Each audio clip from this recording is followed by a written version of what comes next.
Okay, so good morning, guys. Welcome back to week 3 of your school year.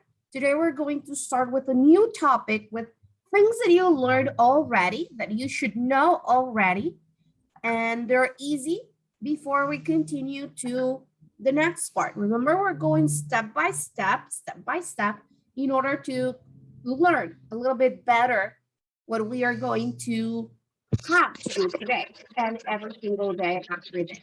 Okay, so today, before we go fully into the topic, remember you need to leave a space at the top, and then you place the date in the corner. Okay, once that I write the topic's name, this date will be over here. So you copy the date over there, September 6th, 2021. The first thing that we are going to do is to define certain things, okay? The first thing that we're going to define is variable. Do you guys remember what a variable is?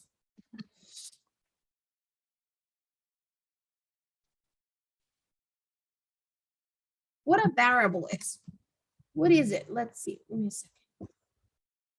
Yes, you do have to copy everything that's on screen. So what is a variable? You remember what a variable is?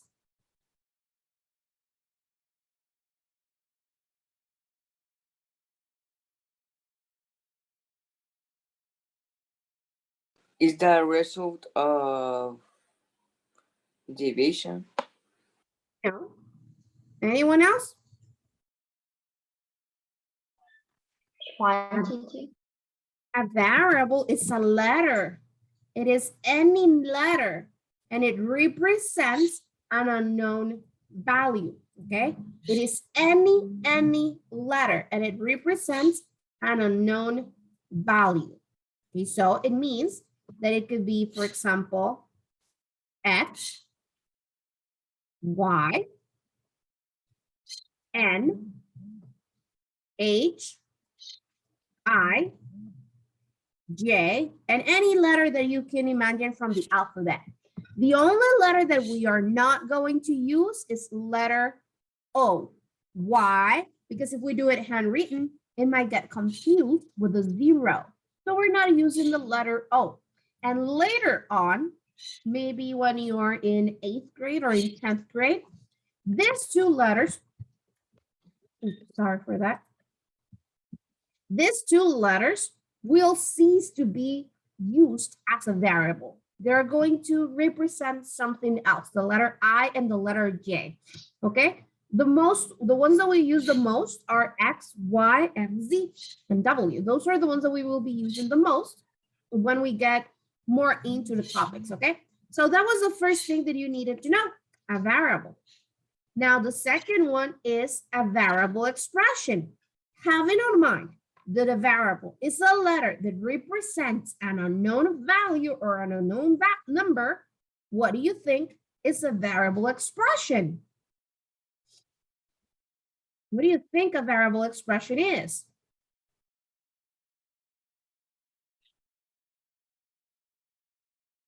Anyone? I think it will be like y plus I. It could be y plus I. So a variable expression, just like Angel was saying, is the mathematical phrase, because yes, in math we have phrases and we have sentences that uses variables, numbers or numerals, and operation symbols. Okay, so what he was saying was correct. He gave us an example of a variable expression, okay? Because a variable expression is when we include, for example, x plus 1, or probably 2y minus 5. And that is a variable expression because we have variables, numbers, and operations. In this one, for example, the first one, x plus 1, we only have an addition. But in the second one, 2y minus 5, we have a subtraction and a multiplication. And some of you are going to say, Where's the multiplication, Miss? There's no multiplication sign in there. So we were going to use a little dot or parenthesis.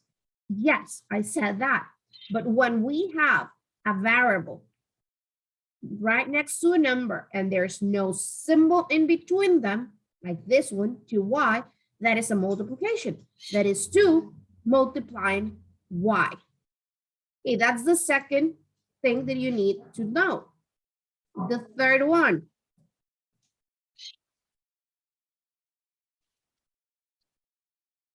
Evaluation of variable expression. What is the evaluation of a variable expression? Well, it is basically given numbers.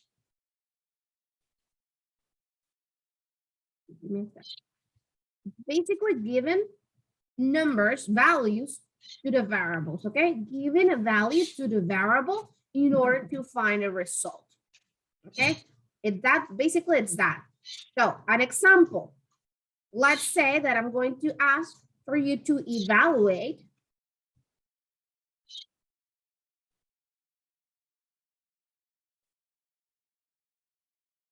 we're going to evaluate this one, 2y minus 5, when y is equal to 2, okay? 2y minus 5 when y is equal to 2. So what are you going to do is to substitute the value that I'm giving you for y in the variable expression. So instead of y, you're placing the value of y. So we're going to say, okay, that's going to be 2. Instead of y, I'm placing a parenthesis. And I'm placing inside the parenthesis the value that they're giving me, minus 5. And now I'm just going to use Canvas in order to solve this. So I'm going to say 2 times 2. 2 times 2. 4. 4. And 4 minus 5.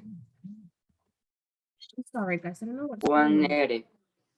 Exactly. 4 minus 5. That is -1. Very good. Remembering the laws of signs. And that is evaluation of a variable expression.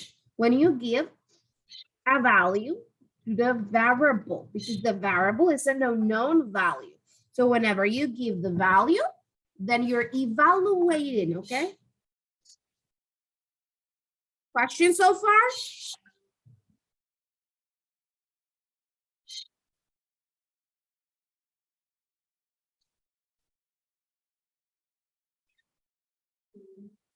Questions so far? Okay, so now we're going to go with the next part. The next part is something that you already know as well. Properties of numbers.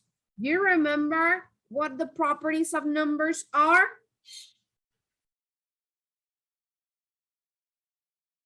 Do you remember which ones are they?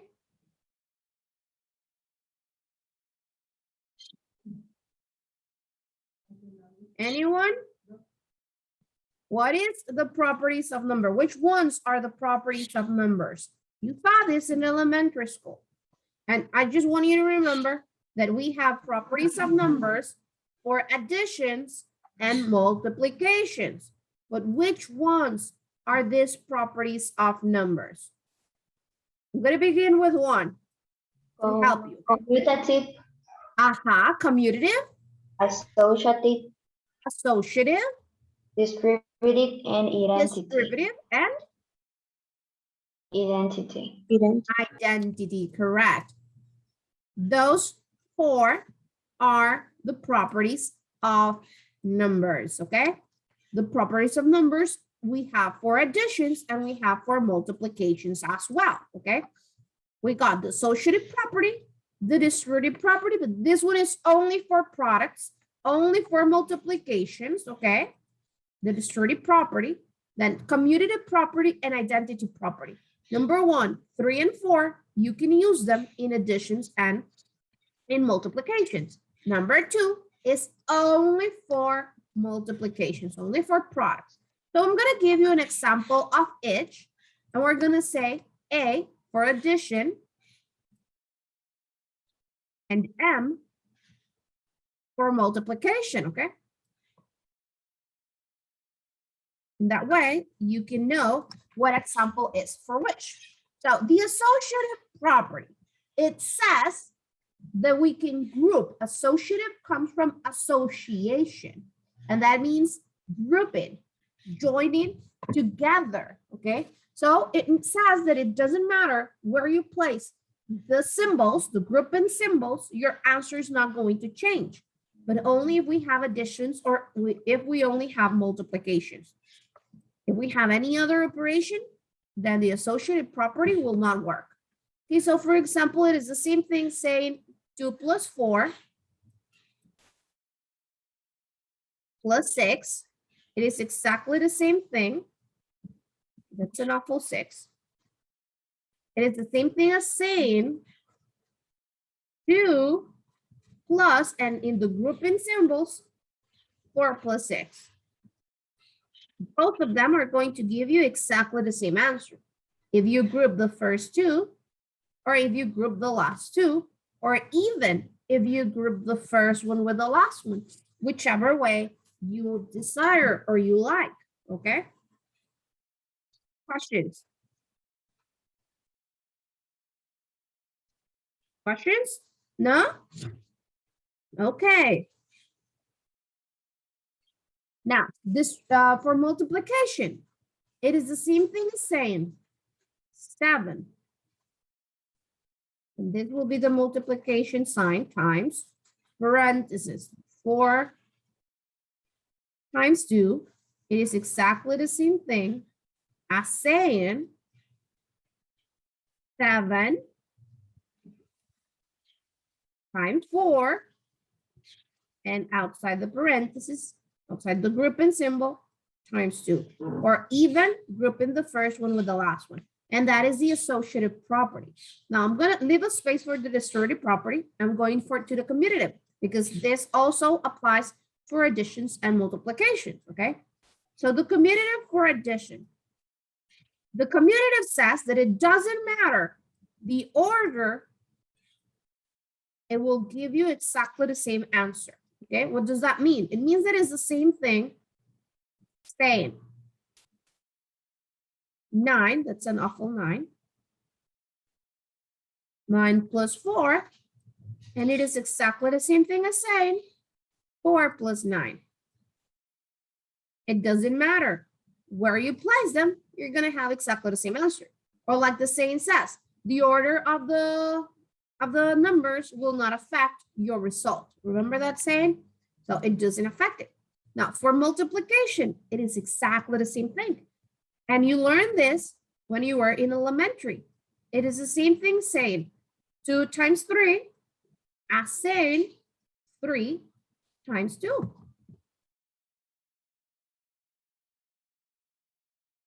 It's exactly the same thing, okay? The order doesn't matter. And you learn this when you were learning the multiplication tables in 3rd grade. Remember when you were learning, like, let's say the table of 2.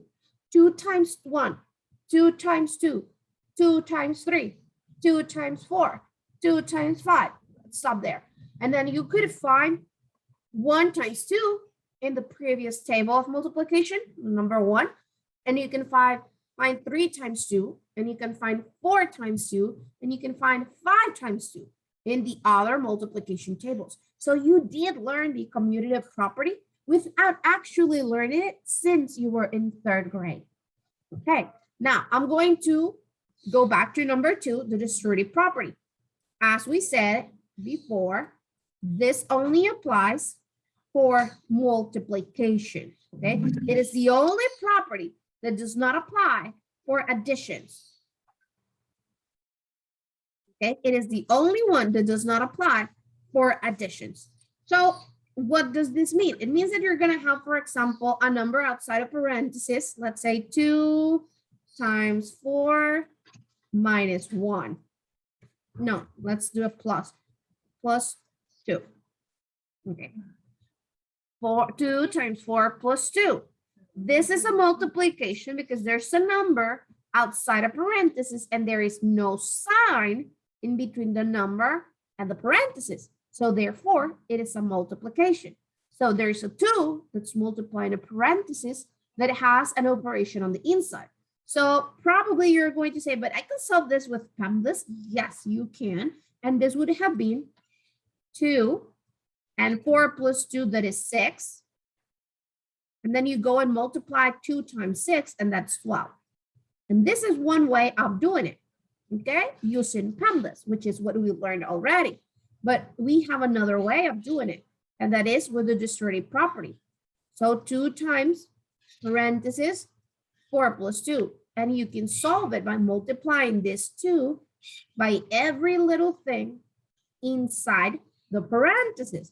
This only applies when there is no exponent, okay? If there's an exponent, you solve the exponent first. So this is going to be 2 times 4, that's 8, and 2 times 2, so plus, that is 4. And 8 plus 4 is how much? 12 also, again. So you can do it with PEMDAS, or you can use the distributive property.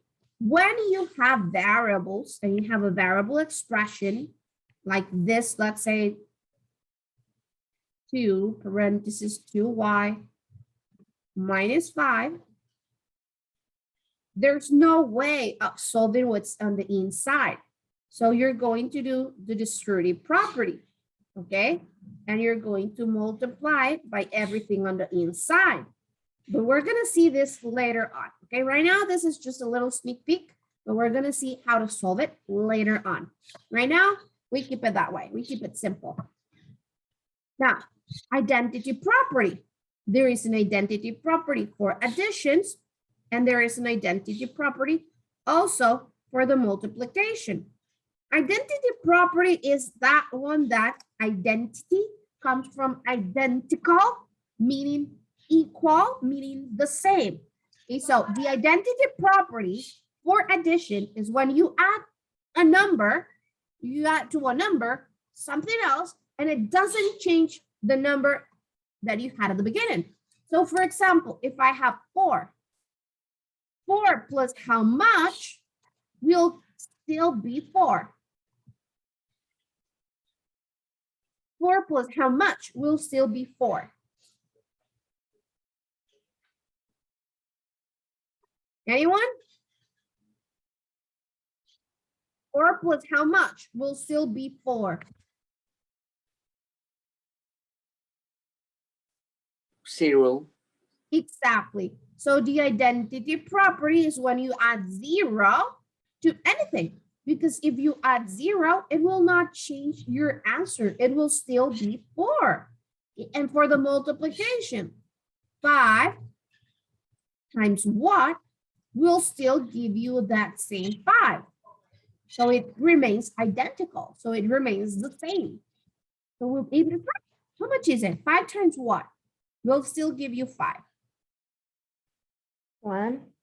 Exactly, times 1. So that is the identity property for multiplication, because whenever you multiply 1 to whatever number, you're still going to have that same number that you had. It doesn't change. It remains the same. It remains identical. So that's why it's called the identity property. Questions? No questions? We good? All clear. Okay. So what's the name of this topic? We saw already the name of this topic. It's there. Variable expressions. Variable expressions And properties of numbers. exactly, and properties of numbers. And that is the name of today's topic. Do you guys have any questions so far? Easy peasy, breezy, lemon squeezy, right? Okay, so this is it for today. And tomorrow we're going to be working in a little classwork about this same topic. So everyone has to be ready with their books.